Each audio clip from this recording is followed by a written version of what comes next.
Pavarësisht shumë kritikave nga opozita për ligjin për përfaqësim të drejtë dhe adekuat, kryeministri Kristian Miskovski dhe zëvendës kryeministri Izet Mexhiti theksojnë se ky ligj do të jetë më i miri dhe më funksionali. Miskovski tha se ligji është për të gjithë qytetarët dhe garanton që përfaqësimi në institucionet publike do të bazohet në përgatitjen profesionale dhe jo në përkatësim politike apo etnike. Ai bëri të ditur se ligji mund të dërgohet që sot në Komisionin e Venecias për vlerësim dhe më pas do të procedohet në kuvend për miratim.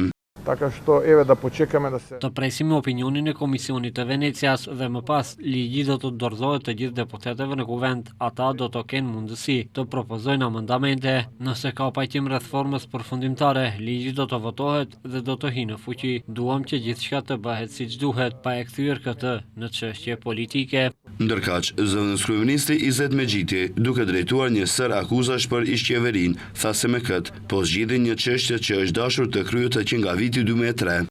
Pra këto në 2020 në fushatën pse jo kryeministër shqiptar, me kusht nëse bëhet kryeministri shqiptar, kanë thënë që çështjen e balancuesit apo keqpërdorimet që bëhen me balancuesit do t'i zgjidhen me zgjidhje ligjore. Nuk e kanë pas guximin që ton me ligj të posaçëm, po me zgjidhje ligjore.